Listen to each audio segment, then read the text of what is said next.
I'm going to spend a few minutes talking about the design critique sheet, but also make a point about all the critique sheets. Let me start there. Don't ignore the critique sheets.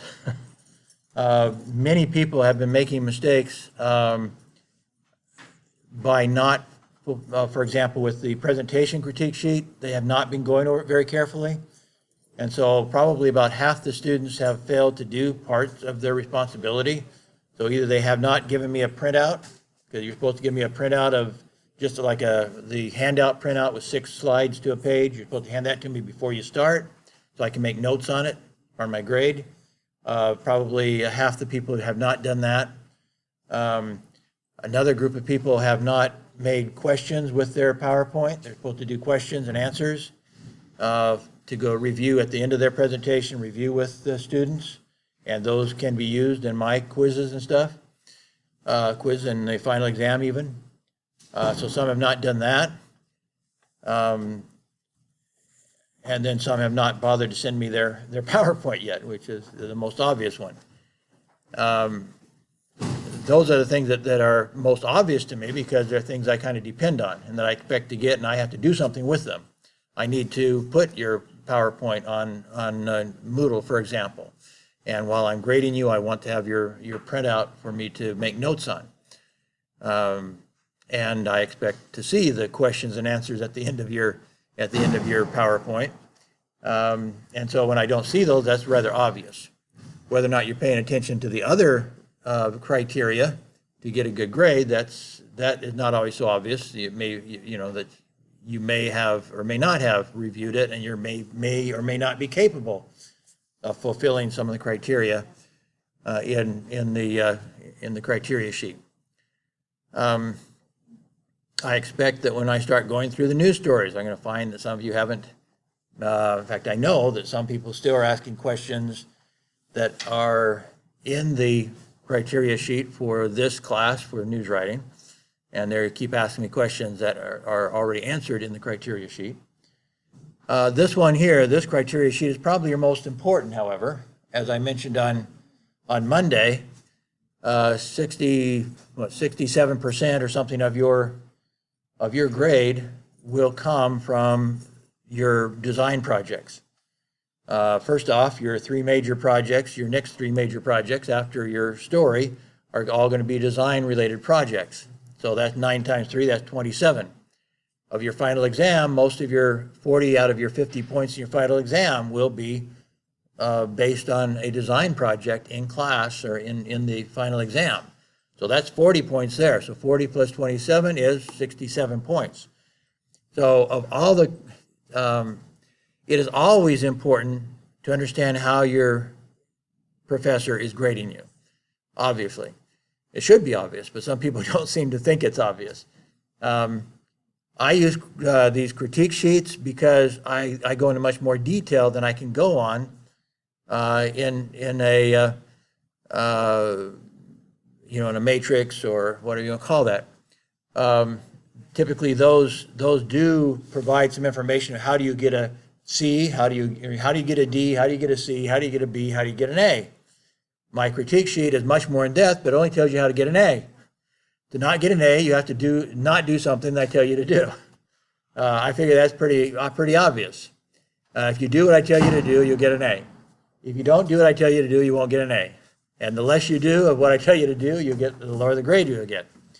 And so that's what I prefer to give you these critique sheets in depth. This is well, when you take off this top part, it's basically a 2-page critique sheet in fairly small print. And you say, oh, that's so much to look at. Well, this is what you're being graded on. It should not be too much to look at because it's probably the most important thing you look at in preparing to do, for your grade, especially if your grade is 67% based on these particular projects.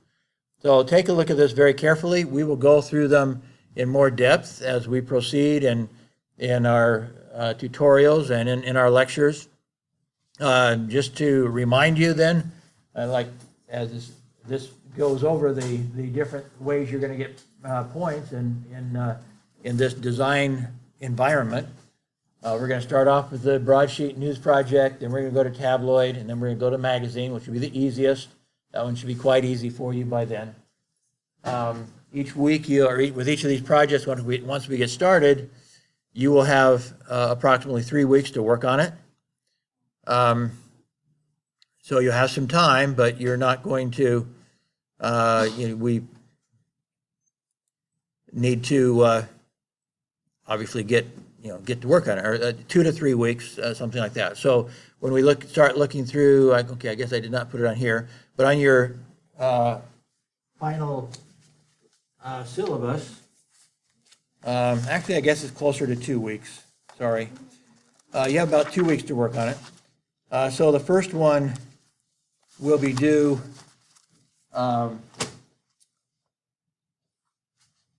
well, it says on the syllabus, it says it'll be due at the end of week 9, but in reality, it'll be Monday morning of week 10. So I'll give you the weekend to work on it in case you need to. And so Monday morning of week 10, it will be due. The one after that will be Monday morning of week 13. So you do have, well, I guess you do have 3 weeks there. And then your last one will be due basically Monday morning of week 16, if you would, the first day of your final exams. Obviously, you can hand in before that if you need to focus on your finals. And it should be the easiest one. As I said, the magazine is the easiest to design, and by then you'll have skills developed by having done 2 other projects before that. So yeah, basically you do have 3 weeks each one. So next week we're going to really get started on that. I think we're still trying to get Quark uploaded to our computers, and there's some problem. I just emailed our people here today, and they immediately sent another letter to Quark to find out why they hadn't gotten some technical assistance they needed. If nothing else, next week we will have loaded on all these a 1 week. In fact, we might get them to give us all a month-long, if necessary, a month-long free subscription to it. I have actually loaded a 1 week free subscription to this computer and a 1 week free subscription to my home computer in order to complete a professional project I was working on, a book cover I was working on. So I've been getting a little bit of recollection of I used Quark for about 3 years, 2 or 3 years, but it was like 30 years ago. And so while a lot of it hasn't changed that much from what I've seen the last couple of weeks that I've been playing with it, still there's things I need to learn, I'm sure. They haven't updated for no good reason. So if we have to do that, and if you need to do that, you can go to quark.com, and it's fairly easy. The only thing is if your computer has with this computer, I didn't have a problem with my virus protection blocking it. With my home computer, I was using Norton's, and Norton's blocked it. So I had to turn Norton's off before I could load it on my home computer. Anyway, so some of you may have to do that. For those who are presenting, starting next week, we're supposed to have some presentations about it.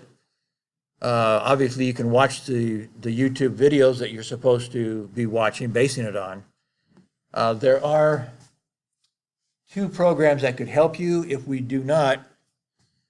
Well, like I said, you can easily download a 1 week version of it. You should be able to. If you need some help, I can help you with that. But also 2 other things that will help a lot of people on their presentations are these 2 softwares, but particularly this one for the current, for those that are going to demonstrate starting next week. First off, Orphan View is a freeware. Both of these have a freeware portion to them. If I need to make a copy even of a shot from a video, I can do that with Orphan View. Orphan View will shoot anything that it sees, basically. Now, I may want to stop the video to a spot so that's not trying, so I'm just not shooting blindly, but if you'd shot enough times, you would probably get something good even if the video was running. But if I were, well, here in Orphan View, it's spelled Orphan View, and you find it something like orphanview.org or something like that. Anyway, once you load it, you have one of the options under Options is this Capture Screenshot. And the screenshot basically allows you to name whatever you want to name it. So you can, here I just put NWS for news. It will, after that, we'll put a number on it. So it'll be NWS 001, NWS 002. It will number it for you. You can leave this part on or not. This gives you the day and the date, the day, and the exact hour and minutes and seconds, actually, of when you made a major copy. So you can always know, you can remind yourself which was the first, which was the last, and so forth. So it will automatically rename. You can put down the first part of the name, and it will put the rest in itself. You can tell it where you want to save it, exactly where you want to save it, and you can make it go into the format you want. In this case, I usually save in TIFF unless I know I'm going to immediately put it online. TIFF does not, you can't do web development, web design, anything with TIFF. In that case, you need JPEG, but for our purposes here, by the way, when you're doing your photos, if you have a choice, TIFF is a better quality than JPEG. And so when I'm doing things for my publications, I use TIFF. And so I have a choice. With that down arrow, you have a choice of lots of different formats. Those are two formats, JPEG and TIFF are just two of them. If I hit the down arrow there, like I said, you see you have lots of formats in which you can save it. So you can save it, different than your print screen. You get a better quality. You can save it exactly in the format you want. You can anyway, when you want to save it, what you're going to do is you're going to find whatever it is you want to shoot. So let's say I go to a video and I turn it on. Scheme and debate. A bill in the California State Senate would make it. Okay, if I hit Control F11. For full health care coverage to illegal immigrants. See, Control F11 up here. $3 billion, and critics say it could devastate the economy of the fiscally fragile state. Let's discuss this.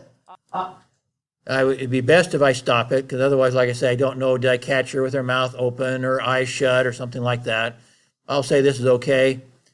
Hit Control F11. It rings a bell, and it tells me it saved it where I want it to be saved, in TIFF, like I want it to be saved there. I go to that site, which was actually in a different course. I didn't change it. So that was in my Success Strategies course and in week 4. And we see it, so we'll see it at the top of the list here once it comes up. Orphan View, by the way, is just basically free Photoshop. So if you don't have Photoshop, if you can't afford a copy of Photoshop, Orphan View is a free Photoshop. It's a very good software. There's lots of YouTube videos to teach how to use it. Anyway, so here is the one I just made. So I open that up. And here it is. If I just want the picture from the video, I can go ahead and just kind of draw a box around it. Maybe I'll come down to put the information on it. Go up to Edit and hit Crop Selection. I can also go to Image and double check the size and some other things. I can play with the color and stuff, just like Photoshop. Telling me I've got it's 6 inches wide by 4 inches tall. I can change the DPI, the dots per inch, make it a little bit better quality, go to 300 DPI, for example, hit OK. And then to save it, I can go back, and the easiest way is to just hit Save in the original folder, so that goes right back to where it was. And if I don't change the name, it will change the original file, or I can change it, and I can maybe just cut off the date and time and stuff and just hit the news 006 and hit save. And that's a TIFF file I can use in PowerPoint or wherever I want to use it. This could be of value to all of you at some point in time. It is a very good Photoshop type software. It is free, and it has a screen capture as an additional function that works very well. There are softwares, and I do not have them in this computer, there are softwares also that will allow you to download YouTube videos. And so if we do not get the software in time for you to prepare for your presentation, those that are doing a presentation the next week or so and supposed to be demonstrating how to use Quark Express, you could first off use this function to create your PowerPoint, and you could take some excerpts from the videos. Now, if you don't have I can find a freeware for you to do that. If you don't have one, you can email me and I'll send you the name of it. I just don't remember off the top of my head, and it's on my home computer. But Screencast-O-Matic would work. That's the program I use to make my in-class videos. And I can make a video of videos if I want to with Screencast-O-Matic. And so at screencast-o-matic.com, I believe it is, dot something, but I'm pretty sure it's .com. Screencast-O-Matic. This is also, they have a freeware that will let you make videos of up to 15 minutes long. Other than that, you have to pay $15 a year to get a limitless version of their software. So also, if you didn't want to download and you just want to open up a video and capture part of it, you just open it up and you use Screencast-O-Matic. There's also videos both at that site. Screencast-O-Matic.com has lots of training videos. They're also on YouTube. Most, if not all of them, are on YouTube also. But it's pretty easy to use. And you're somewhat familiar by the fact that we've been doing it in all my classes. So those are some softwares that could help. Let me go back to the other thing I was going to talk about, though, before we get started with the presentations, and that is this. I did go over in the other class just the first part of this, just to kind of give you just to kind of get you started. And so the first part, let me back up just a second. So this critique is not just about design. For short, I will call it your design project, but it's not a design project only. So one part of your grade on your design project is design. But that's only 25%. So where's the rest of the 100% coming from to grade your design projects? Secondly, your graphics, 20%. Things like, did you choose a good photo for your center of focus? Did you crop it well? Things like that. Did you put in captions when they're needed? Things like that. Headlines. Did you do a good headline? So this has a section telling you how to do headlines and giving you some very specific rules on how to do it. We will talk about that in class, but this goes into a lot of detail right here within the design critique sheet on how to do headlines. And then the text. Did you handle the text properly? We're saying for our assignments, we're going to use justification on the text. Even though all the newspapers I've had that I've actually owned, that I had control over, and I guess even the one that a group of 4 newspapers I was running were for somebody else as publisher and editor, I went ragged right, what we call ragged right, which is not justified. The columns are not lined up on the right side. They're allowed to have natural spacing between letters. When you do a justified text, it puts false spacing between the words. And so in order to make it line up on both left and right, and while that is the norm of our industry, research shows that people actually understand they remember what they read better if it's not justified. And it also gives you more white space. So anybody who likes white space, to have a ragged right gives more white space. It's more obviously the text, the columns have more space between them, and so forth. They seem to have more, well, they do have more space. Some lines maybe not. A few lines maybe go all the way to the limit, but most of your text lines of text will not go anywhere close to the edge, so you end up with more white space between your columns. So I prefer ragged right, unjustified, but because the norm is justified, we will use justified in this class. It also tells what size it should be, and we'll talk more about style later. And how to put in jump lines, what we call vertical justification, lining up the tops and bottoms of each column, called vertical justification, things like that. Having a consistent indent on your paragraphs. And then the last part is editing, and that's only normally worth 10%. I could make it worth more than that for the final exam, because I may, for example, purposely put some bad editing or some bad grammar and stuff into the first few paragraphs of each story. Like maybe the first 4 paragraphs of each of 4 stories I give you in the final exam might purposely have some misspellings and bad grammar in them. And so for your final exam, I might say it's worth more than 10%, because I want you to have improved your spelling and grammar and your ability to edit text.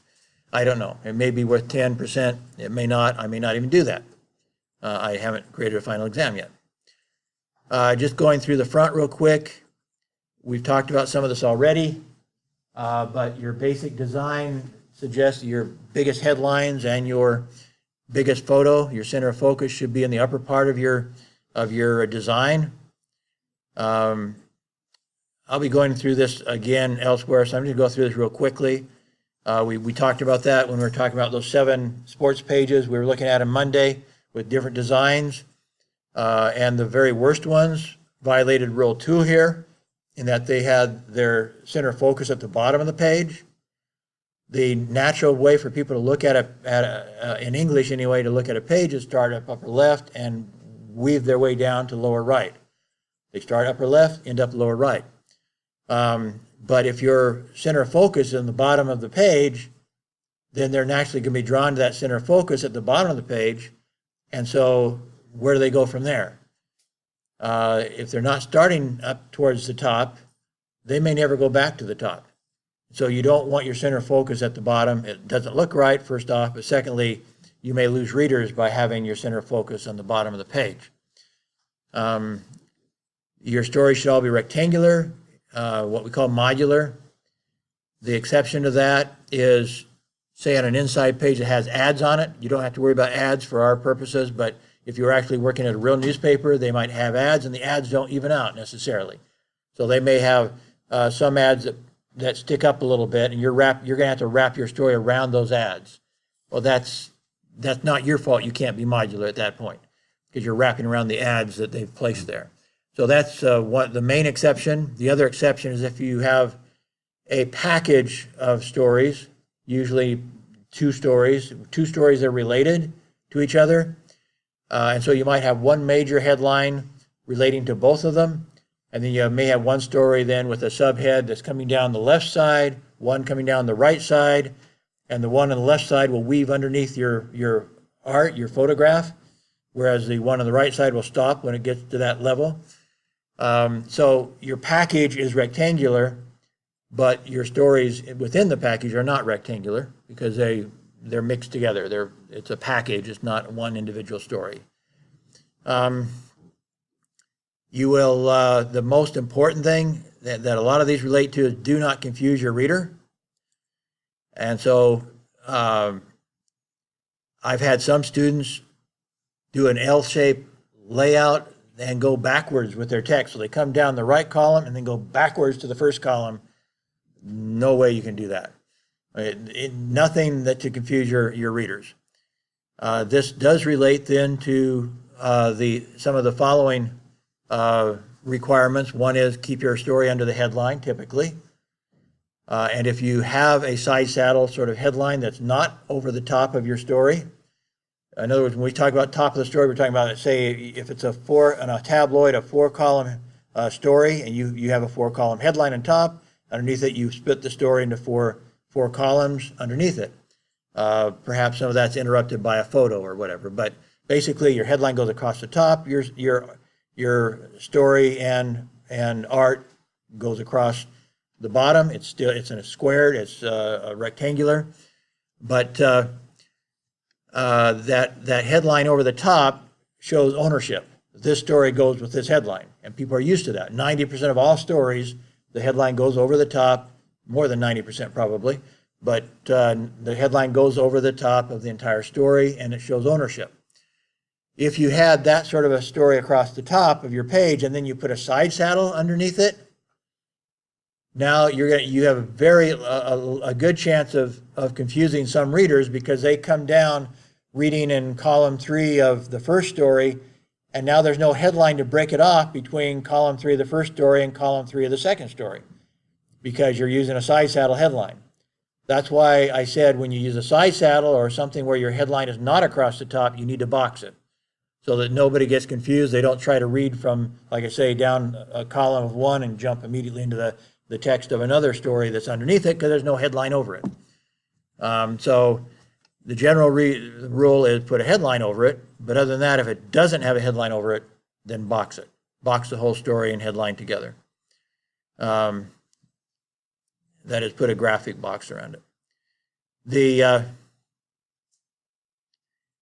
Jumping first to number 7, we talked about it, about the golden triangle. You have a big piece of art, the upper left perhaps. It could be in the upper right also. Research shows it's best at the upper left, but if all of your stories have your main art to the upper left, it's going to be boring. So you can't make the same layout with all the pages. But it could be towards the left, it could be in the center, it could be to the right, but then you're going to create that golden triangle, and that creates both dynamic flow plus what in the business we call balance, but it's not really true balance. So if you have your picture in the upper left, then you have a picture to the middle right, and then you have a picture to the lower left, that creates your golden triangle. You have art that overlaps into all 4 quadrants, but it's not a perfect balance. If you put weight to them by how many square inches they are, it's still going to be that in this version I'm talking about, it'd be weighted to the left. But that's not what we talk about by balance. We just want to make sure that there's art in all parts of the page. And you don't want all of your art to the left. You don't want all of your art to the right. You don't want all of your art to the top. You don't want all of your art to the bottom. You need some balance between top, bottom, left, right. But it's not a perfect balance, and we don't want it to be a perfect balance. We want the dynamic flow that we talked about, the golden triangle. As you're creating, you don't want things too tight. You don't want text touching if you put a graphic box around a story for some reason, because it's a side saddle or for some other reason, you don't want the box touching your text. And so you need to be very careful. You have to learn how to get that text away from the graphic box so it's not touching it. Otherwise, I'll be saying it's too tight. You don't want your headline touching your text. You don't want, in other words, you just have to have a space between each element of your page. And if you have things touching each other, unless it's clearly purposeful, like sometimes overlapping photos is kind of artistic. You overlap one photo with another photo. Okay, if that's on purpose and it's clearly on purpose, that's okay. But if it's an accidental or you're too lazy or whatever, you can't see that looks bad, well, then it's not okay. We showed on one of those sports pages that they had an art at the very bottom, art at the top, but they had a center that had no art. We call that being gray. So you don't want too much gray at one spot. So that's an important rule. On the other hand, we don't want to just leave white space for no reason. So I've had some students, they run out of text and they didn't want to increase the size of their art and they didn't know how to do a pull-out quote, so they just left a blank box of white at the end of the story. Well, that's going to get you deducted a lot of points off. You can't just leave white because you're too lazy or too ignorant to know how to fill it up. You have to fill that space. And finally, don't tombstone. And this is 2 headlines next to each other. And the rule we had was one of those stories has to be boxed. We had a wonderful design editor at the daily paper I was at, and we had him for, I think he left after 1 year after I arrived, and then they assigned his duties to all of the copy editors. So we were all doing front pages and stuff, whereas before that he did all the front pages, and he was a wonderful designer. And I learned a lot from him, and that I took with me as I proceeded on in my career. But one of the things he did was this idea of if you have two stories next to each other, with headlines next to each other, you box one of them, usually the wider of the stories. If one is 3 columns, one's 1 column, box the 3-column one typically. That also is a suggestion that it might have bigger art with it also. It just looks better if you box the bigger story. And if you follow that rule, then when we start looking at these American newspapers that are putting lines every place, lines gone crazy, those are not necessary if you kept the rule of this design editor that I follow. 1 box is typically enough for a page, and 2 boxes for sure is always, at least I can't remember a time when 2 boxes weren't adequate. And even then, the second box would be like boxing a small 1-column story or something at the bottom. So you might box a big story at the top, and then a small story in the lower right or something to keep them apart from each other. And you don't need put lines every place, which to me just looks bad, looks junky. Okay, well, I just wanted to go through part of this to kind of give you an idea of what sort of things you can find in this critique sheet. And again, emphasize you need to be very familiar with this critique sheet as we go into this next project, major project 2, and ultimately on to the final exam. Okay, well, let's go ahead with the first student presentation. So I need to quickly download.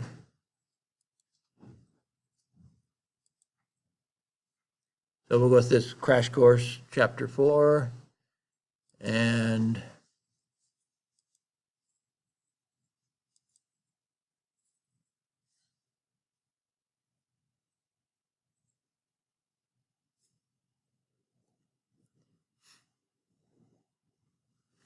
okay, so you just sent a PDF, right? So it won't show up the same as when we do PowerPoint, but that's okay.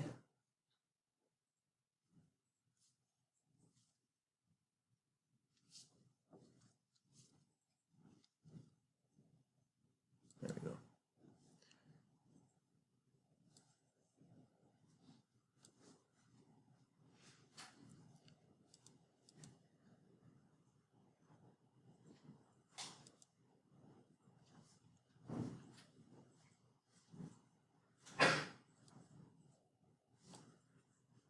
Stop. Good evening, everyone. I'm Dr. Ken. Today I'm Carrie Stan, and today I'm gonna to talk about the basic of copy editing by Crash Course Chapter 4. Every journalist needs to be an editor. Why? Because the editing is an essential process for journalism. So changing misspelling, poor grammar, and bad punctuation is not enough to us as an editor. You are not just allowed but expected to rewrite entire paragraphs if necessary to improve your story. These 2 pictures is an erroneous headline in the history. So the first one is no lives lost on the Titanic that reported, the word reported from this. This is the mistake because in reality, there are over 1,500 people died, including passenger and crew members. So this is the mistake that did by the editor and also the journalists. They haven't confirmed the information, and then they write this kind of the news. So the second is the second picture shows that the most famous erroneous headline in the history. This case is happened in 1948. The Chicago Tribune mistakenly declares Dewey defeats Truman in presidential elections. You see, the person who holds the newspaper is Truman. This is after the Truman won over the Dewey. So these two pictures has give us about the lesson, which is we should confirm the information and write the headline accurately. Confirm all the information is correctly before you post, before you write it. So you must to become a good editor and journalist as well. You need to know the principles of copy editing. The first, you should read the copy as objectively and as distantly as possible. If it is your own news story, you have to refresh your eyes and try to look at it as your most uninformed but critical reader's mind. And you also need to know how long you can put it aside, depends on your deadline and circumstance. And the important things you need to avoid is that the first is content error. Even the small errors that you see that you read in the story, you have to rewrite and edit it, and avoid the awkward, such as the awkward grammar, confusing or uninformative sentences. Nevertheless, you also don't ever leave your unanswered question because it might confuse your readers. And the third one is you also need to beware of biased personal opinion and clearly attributed opinion. As a journalist and editor, you should always seek to neutral. You don't just look one side of the information or sources. You should look at the multiple sources and then different people opinions to uphold the professional objectively and fairness. And you also need to avoid wordiness, complexity, and the unproductive temptations. Be simple. You should check every sentences have a simple words.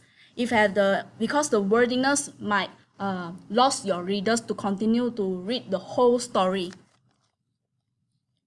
And you also need to check your transition, lead, verifiable informations.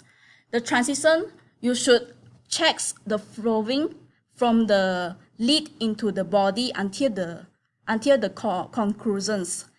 And you can use conjunctions to let your leaders lead the whole paragraph smoother.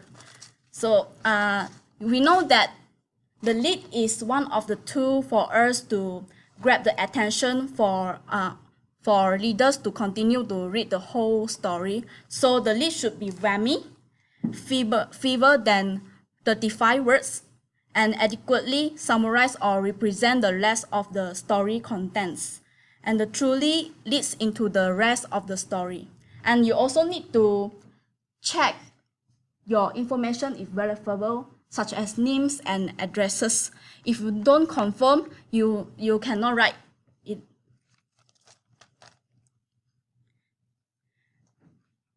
Nevertheless, you also don't allow yourself to be so close to the story that you presume that your readers are already know your information, the same information. Don't like that. The story should reveal background adequately so that anyone would understand but not repeat so much old news as the old news might bore your readers. And then you should emphasize new information, put your information in the lead and in the body of the story. For the descriptions, you should watch for unjustified use of description and more accurate to describe without using superlatives such as best or most, or the subjective adjectives such as pretty or wonderful. Instead, insist on factual, precise, verifiable detail and descriptions.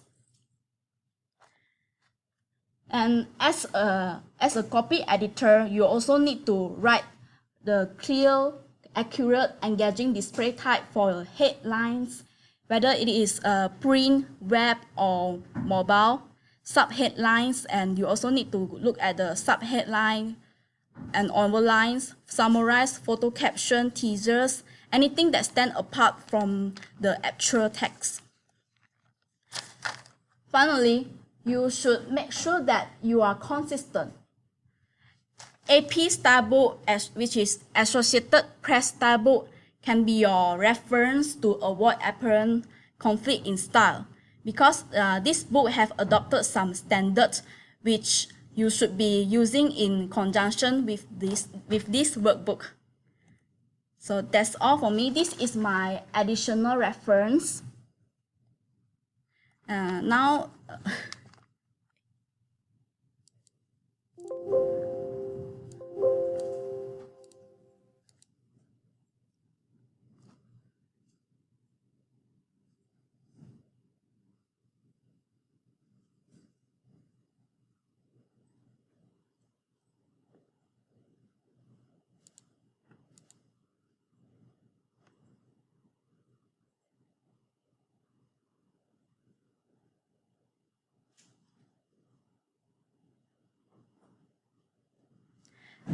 is the Q&A sections.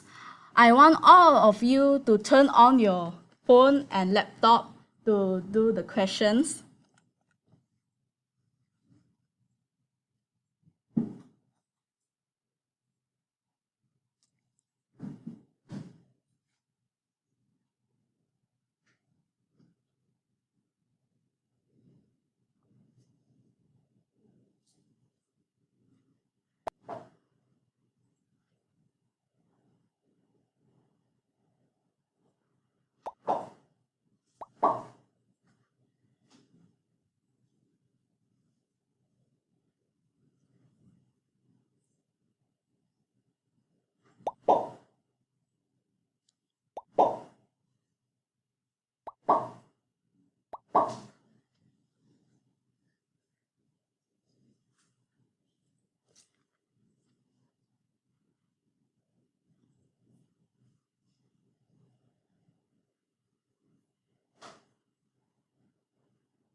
Anyone?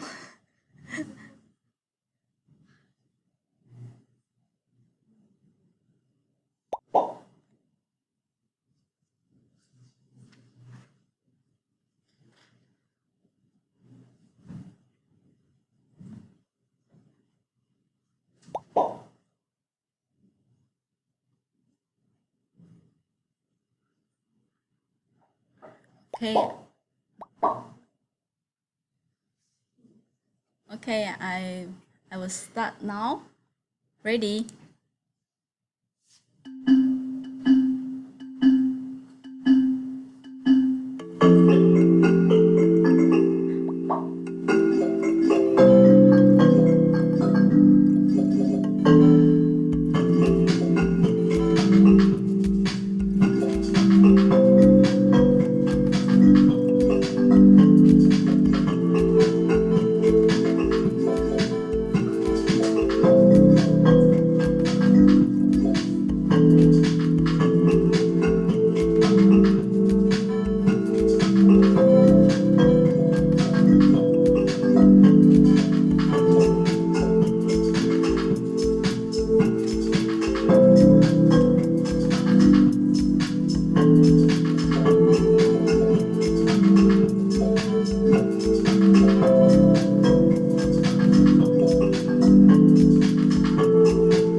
So,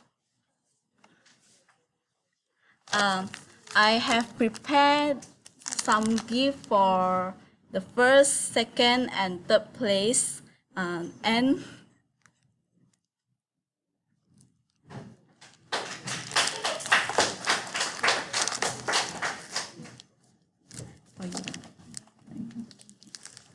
QWERTU.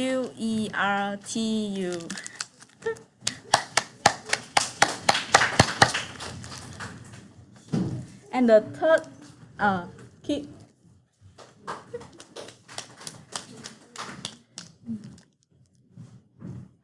Okay. Let's see the questions. As an editor, you just need to changing misspelling, programmer, and bad punctuation. This is very easy questions. This is false. We should rewrite the entire paragraph if it's necessary. So the second is, which of the following is incorrect? So you must avoid very easy already did. And the third is, as an editor, you should check the lead with Vimy.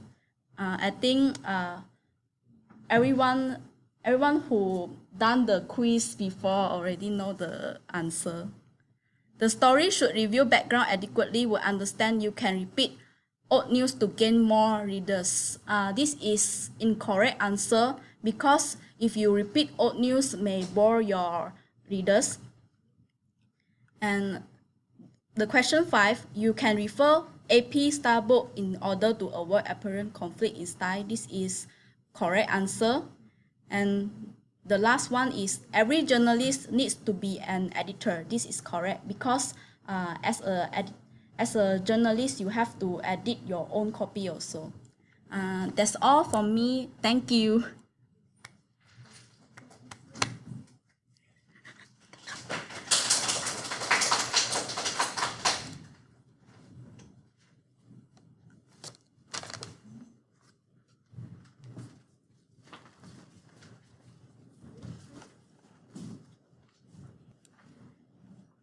So good evening to Dr. Ken. Today I'm going to talk about AP Style Book.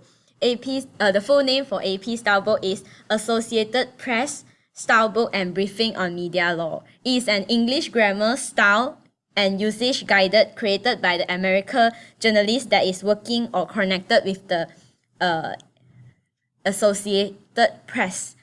This is to standardize the mass communication, and it will be updated from time to time.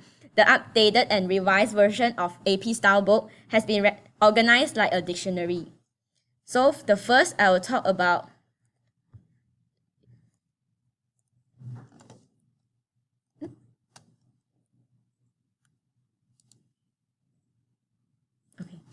First, I'll talk about the abbreviation and acronyms. An abbreviation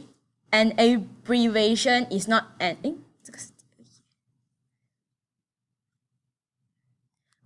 abbreviation is used to identify the abbreviated form for a word in some context, and do not use abbreviation or acronyms that will not be quickly recognized.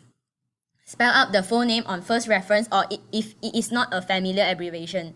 There are some general principles for us to follow. For example, abbreviate titles when used before a full name. For example, like Dr. Ken or Professor Ken. And abbreviate junior or senior after an individual's name.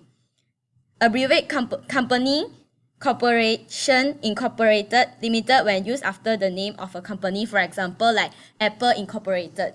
And here is some example. For example, like XMUM is stand for Xiamen University Malaysia, and Mr., Mrs., Miss, Government, Captain is also considered as an abbreviation. It should be reminded that an abbreviation is not an acronym. An acronym is a word formed from the first letter or letter of a series of words. For example, SCUBA, self-contained underwater breathing apparatus, and HIV, human immunodeficiency virus. There are many other guidance on how to use a particular abbreviation or acronyms in AP Style Book. according to the sequence of letter in the word or phrases. And I believe we always get a lot of anonymous sources when we do research online. So here is some do and don'ts. We should, according to the AP's rules, materials from anonymous sources can only be used when the material is information and not opinion or speculation, and is vital to the news report. The source is reliable and in position to have accurate information. It is obvious, common sense, or well known. There are also don'ts, for example, like simply quoting a source is always prohibited. When you are doing a research, be sure to seek for more than one source for the story. Here is the time element. We use the days of the week in print copy, for example, like Tuesday, Monday, Wednesday, instead of using today, tonight. Using the month and a figure when appropriate. Avoid such redundancy as last Tuesday or next Tuesday. The past, present, or future tense used for the verb usually provide efficient indicator. For example, like he said he finished the job Tuesday. She will return on Tuesday, the said and the will. Avoid awkward placement of the time element. For example, like always rephrasing the sentence, placing the time element in a different sentence. Here goes the times. Use figure except for noon and midnight, which is the 12 p.m. and 12 a.m. Use a colon to separate hours from minutes. For example, 11 colon 15 a.m. 1 colon 30 p.m. Avoid such redundancy.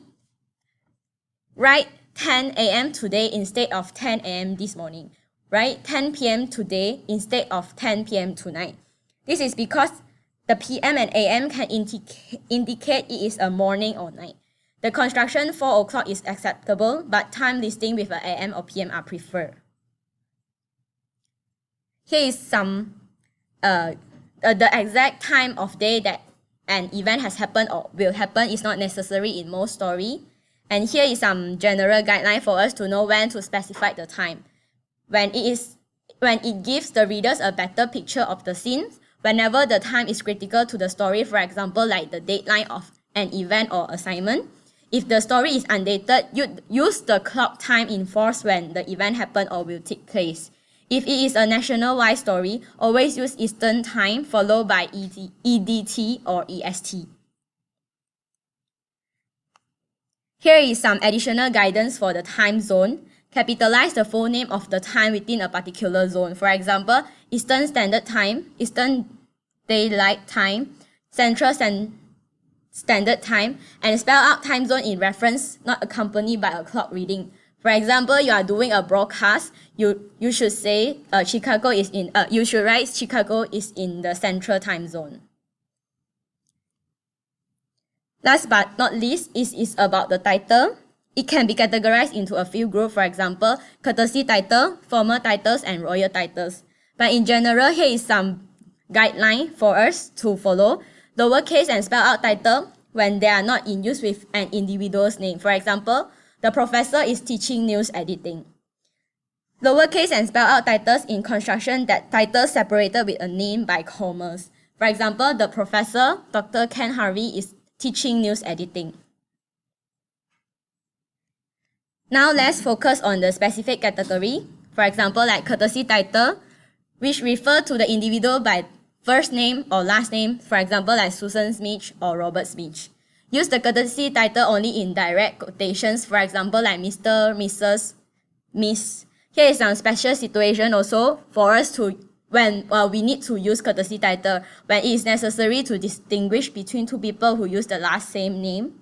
When a woman specifically requests for it, for example, when a woman prefers to have known as Mrs. or Miss.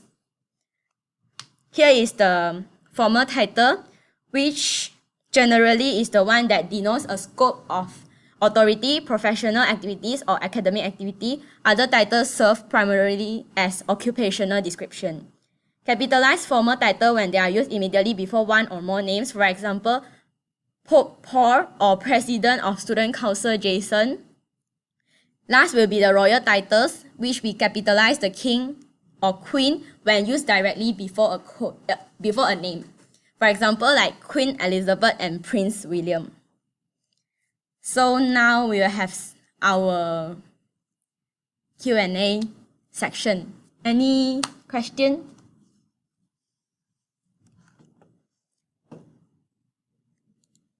If no, then we'll go into a more interesting part of the Q&A.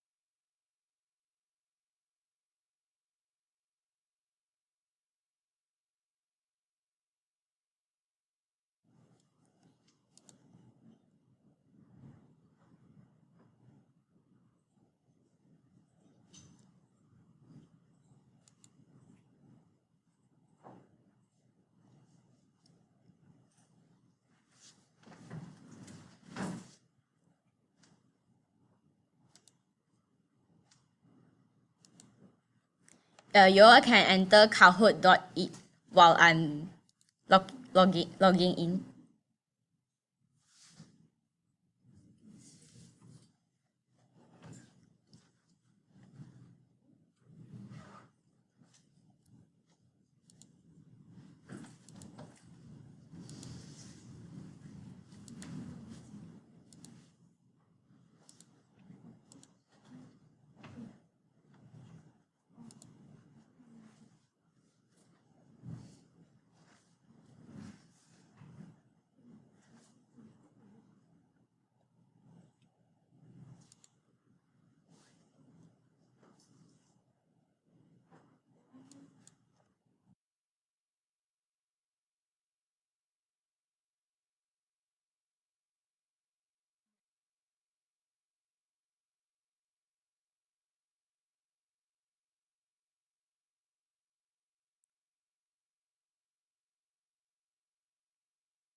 Okay, so you guys can join with the game pin.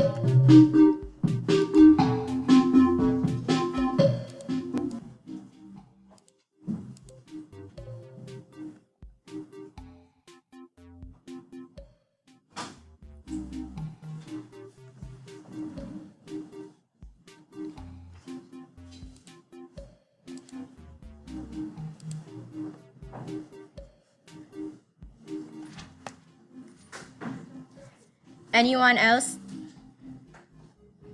Okay. So we will wait for Herdy.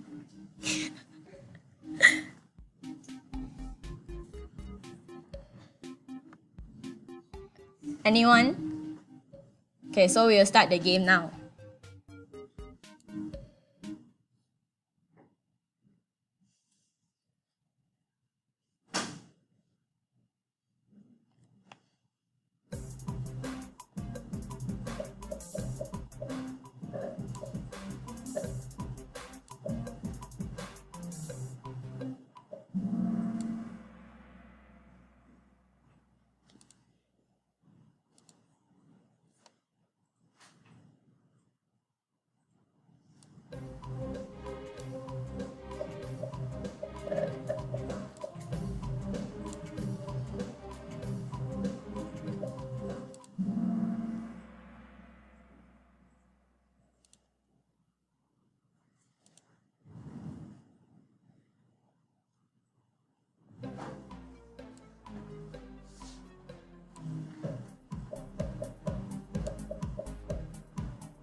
Okay, so I also prepare a present for the highest point, so you can come and claim for me later.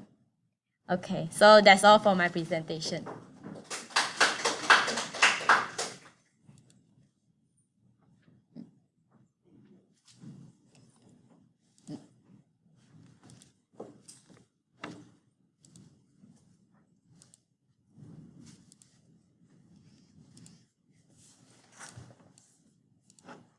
Or follow-up, just to make sure you're aware of a couple of things here. Let me see.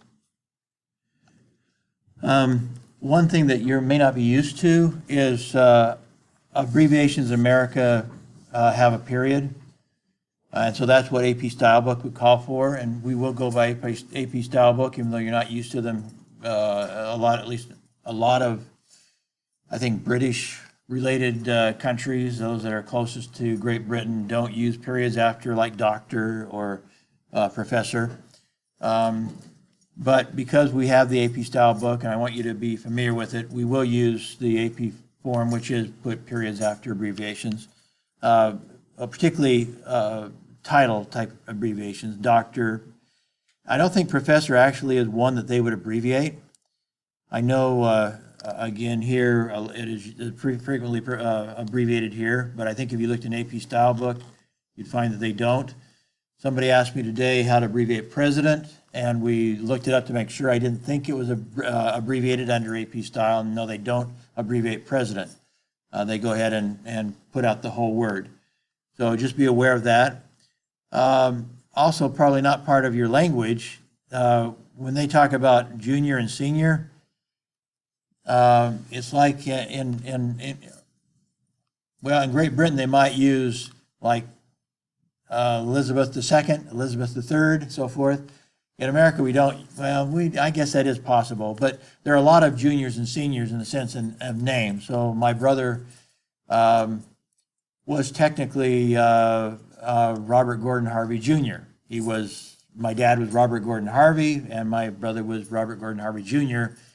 He didn't usually use the junior because he usually used his middle name, so he was known as Gordon Harvey. So he avoided having to use the junior by in essence, emphasizing Gordon rather than Robert. So that's when it said junior and senior, that's what they're talking about. And so they, again, they do abbreviate those words they come after somebody's name. So it'd be Robert Gordon Harvey and then JR period is what they meant by that.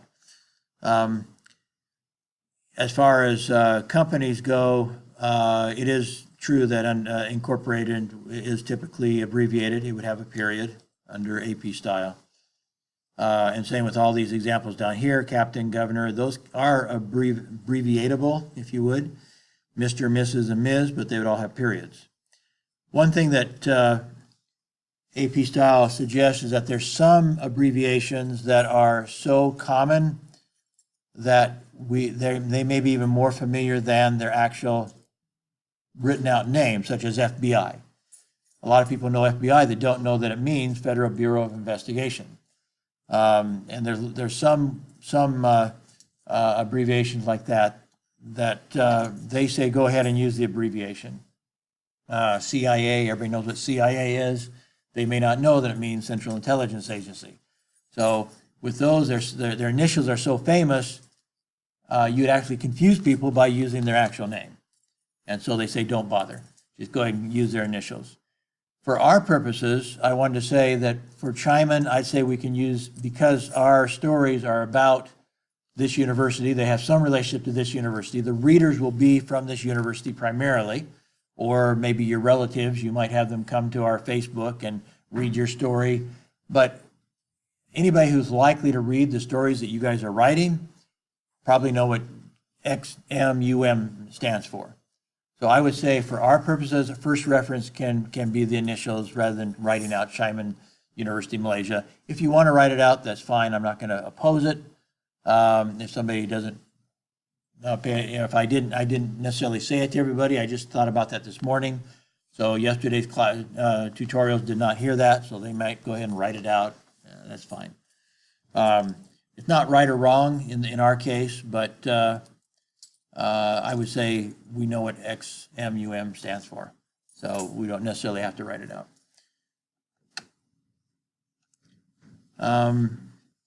See, there's something else I was gonna.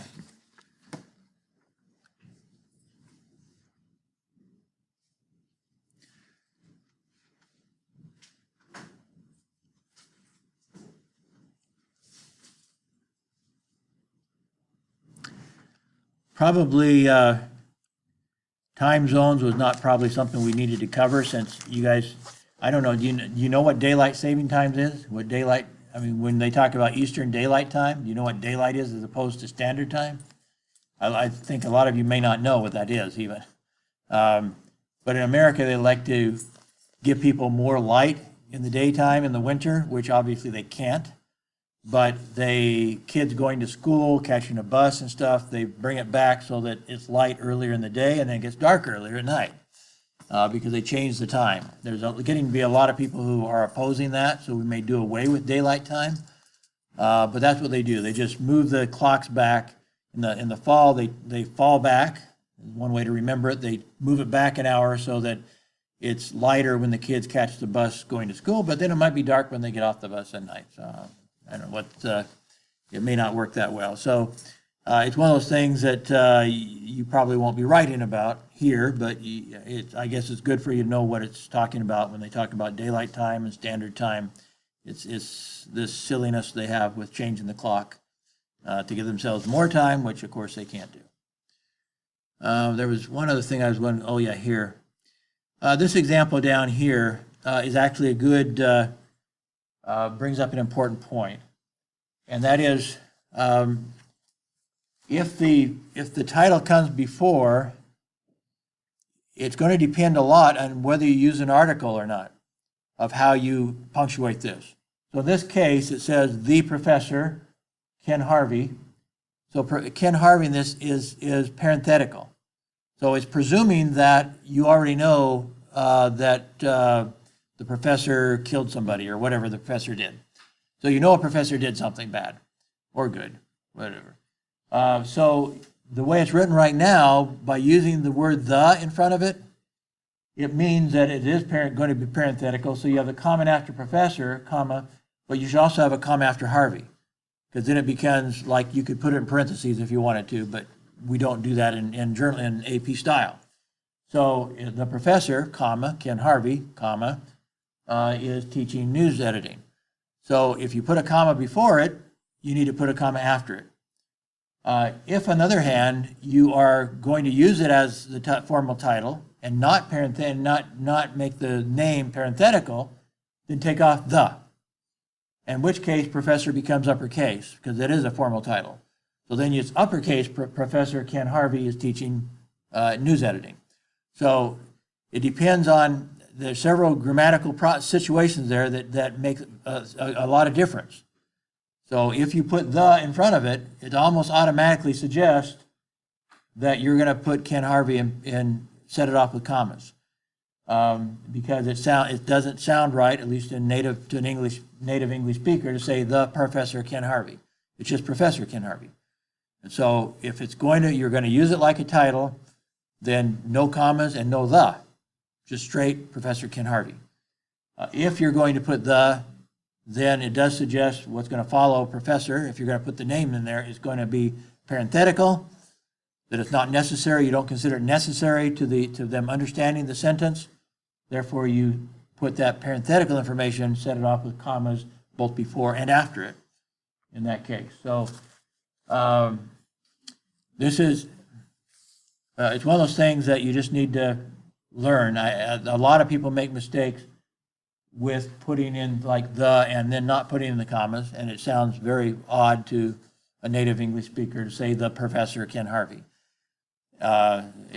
So if you're going to do that, you're doing it wrong, let me put it that way. There is some exception to that, and that is particularly if it's like an outstanding person. You might say the award-winning Ken Harvey. Now yeah, you know, if you put that in there, now it's the award-winning Ken Harvey, then no comma is necessary. But if it's just, you know, Professor Ken Harvey or whatever, then it's just no the in front of it. Okay, next.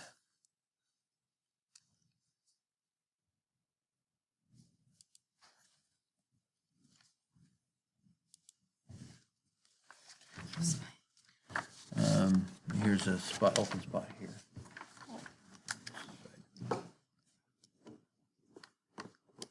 You have room there to fit it in?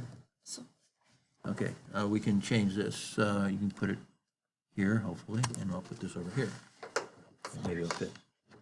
Will that fit in there better?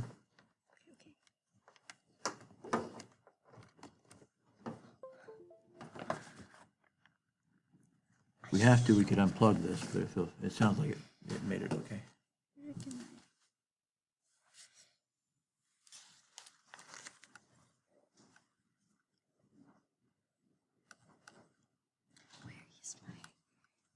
Might be, let's see. Now let's go up to the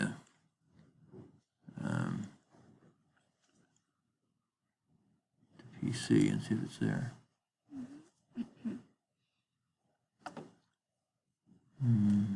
Or it didn't, or I just used Maybe it hasn't made it in there yet.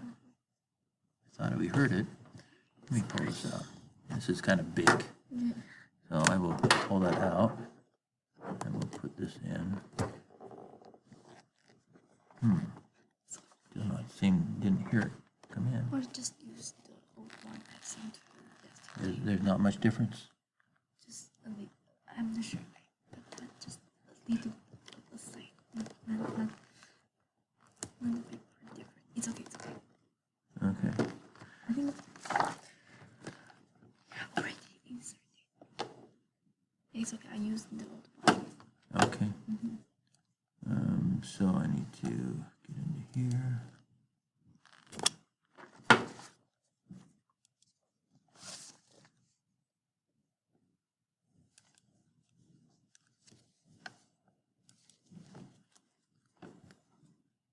When I downloaded it, excuse me, don't need to go in there. I'm going to. Oh, you already see it? Where is it? I think I moved it so it'd be down. I should have a copy in here.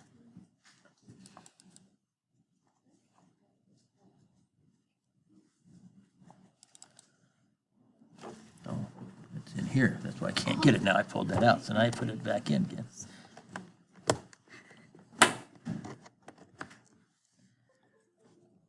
Okay.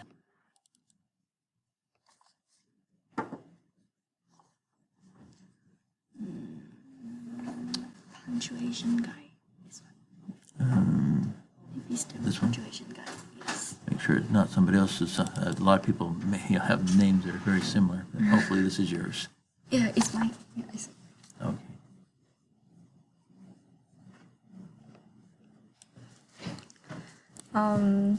Good evening, everyone. I'm Joyce. So today I'm going to talk about AP Style Punctuation Guide. So what is AP Style? It provides guidelines for news writing and keep writing style easy to read, concise, and free from bias. It commonly accepted journalistic standard for usage, spelling, grammar, and punctuation. But today we just focus on punctuation. Yeah, because nowadays many newspaper, magazine, and public relations office across the United States use AP style.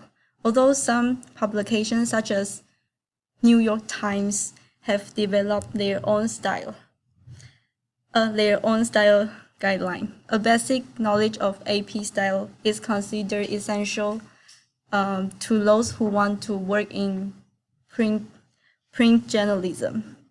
Okay, next. First one, apostrophe. We can use an apostrophe in possessive forms of nouns.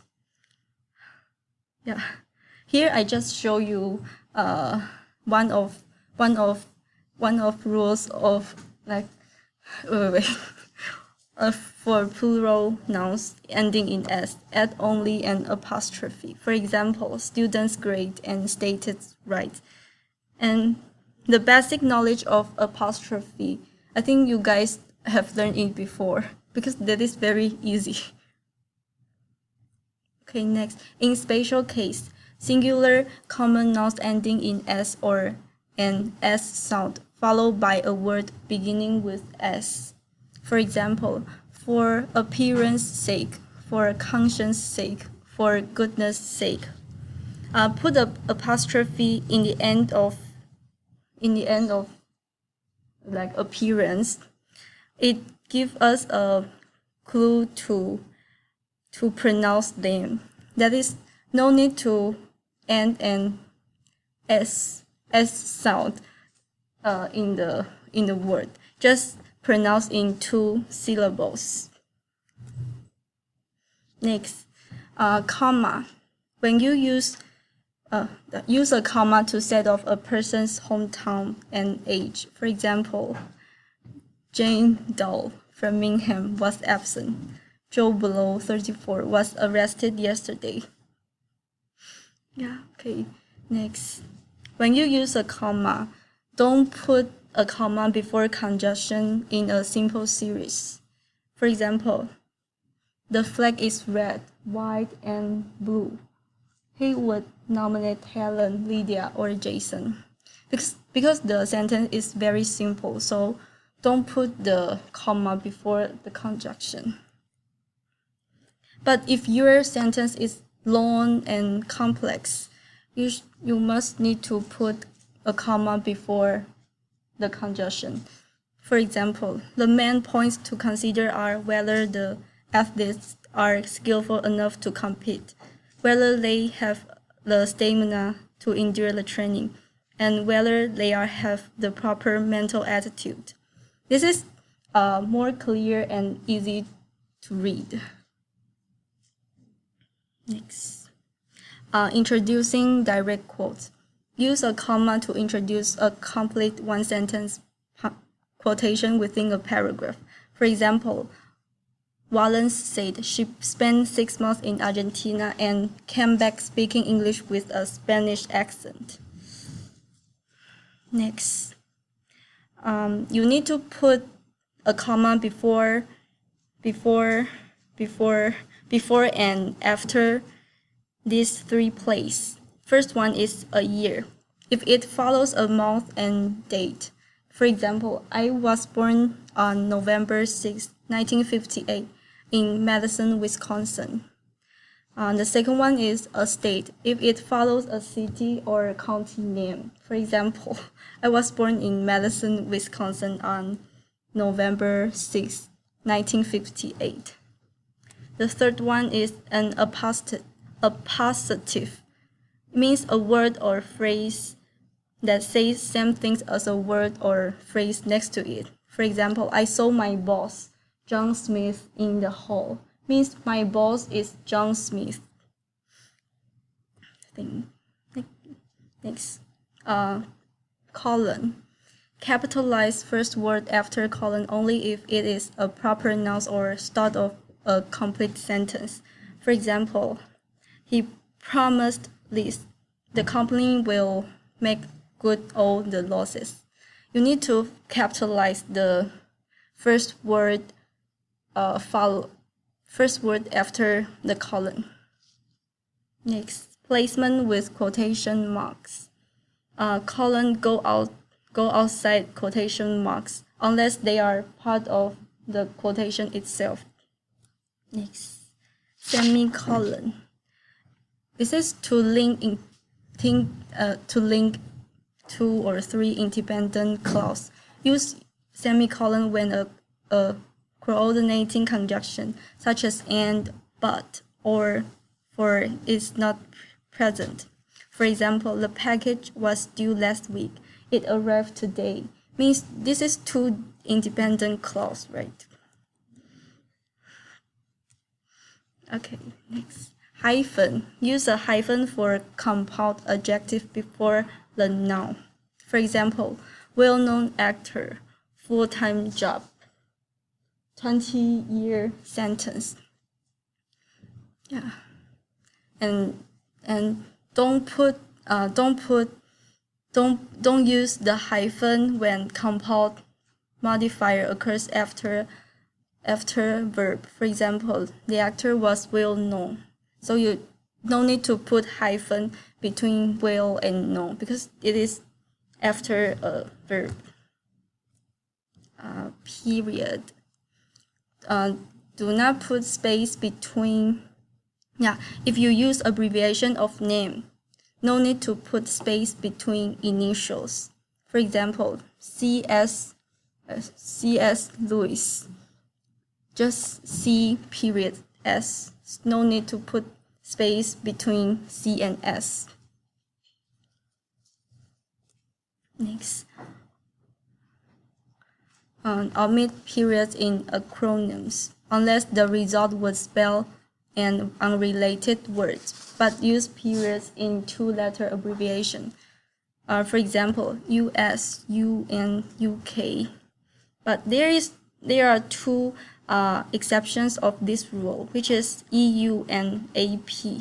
EU is European Union, and AP is the book's name. It also is a trademark. Yeah. Okay, next, dash. If you use dash, and when you use dash, you need to put a space on both sides of dash in all uses.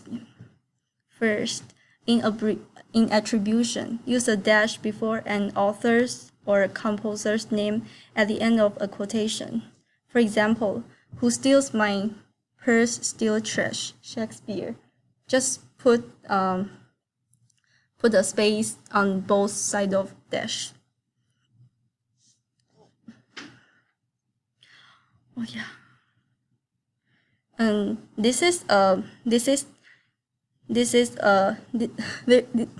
is a exception of rules which I stated before. In the list, no need to put the space on both sides of dash. Yeah, in the list, dash be used to introduce individual section of a list. You need to capitalize the first word following the dash. For example, Jones gave the following reasons. Dash. Here, no need to put the space between the dash and the first word, but some technical problem. Okay. So he never ordered the package. If he did, he didn't come. If it did, he sent it back. Ellipsis. An ellipsis consists of 3 periods and put a space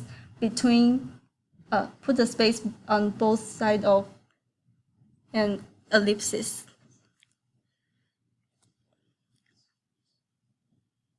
Now I want to share you two punctuation you need to avoid to use them. The first one is brackets, because brackets cannot be transmitted over news wires. So you can use other punctuation such as parenthesis, or you can recast the new material.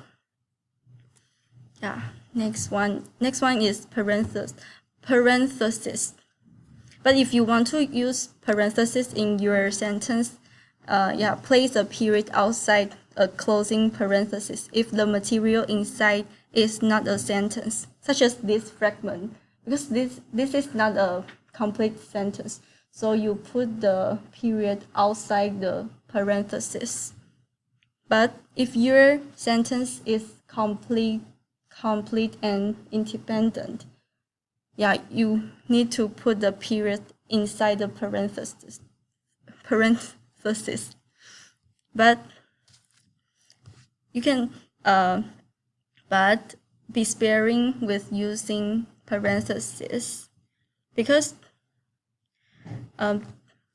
they do not appear in some news service printers. There is also the danger that material inside them may be misinterpreted.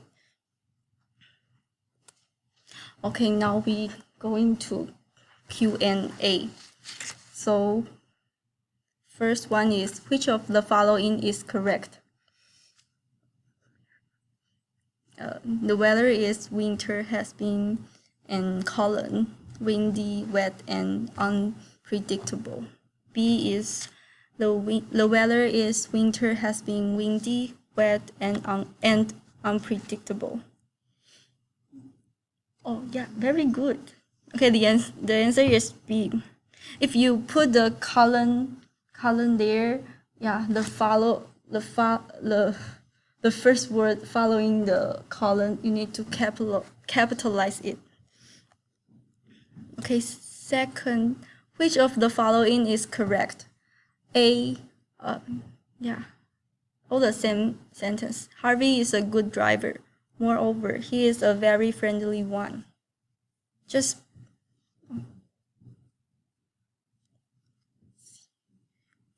oh no, the answer is B, because because this is two different clauses and they are independent, right? So you use semicolon between the two different sentences. C, no, three, a third. This is true and false. And dash like an ellipsis has a space before and after, except when used to introduce item in a vertical list. True or false? Oh, very good. Okay. Okay, that's all. Thank you. Oh, no. This is my reference. Yeah. Okay, that's all. Thank you.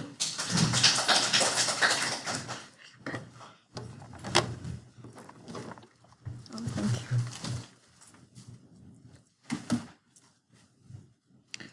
Okay, we don't have much time, but those of you who want to stay longer, I will stay as long as you want to, if you want to help edit each other's stories. We've taken we had 3 presentations, which takes a little bit of time, and had some delays getting started up, and the quizzes, when we do them electronically, they're interesting, but they take longer to get going. So we've taken a little more time today than in other classes. So again, you can take a few minutes and exchange stories or look at each other's stories, do some editing. If anybody has any questions for me, I'll position myself right up here. You can bring me your story and let me take a look at something. I can evaluate your lead or whatever it is you want me to. I can't obviously edit your whole story, but I can take a look at something specific you want me to take a look at. So feel free to do that. And like I said, you don't have to stay. But if you want to stay and help and do some cross-editing to help you do a better job with your stories when you hand them in next Monday morning, or by next Monday morning, I will stay as long as you stay. And so you can team up or form small groups to help each other out, do some editing in each other's stories.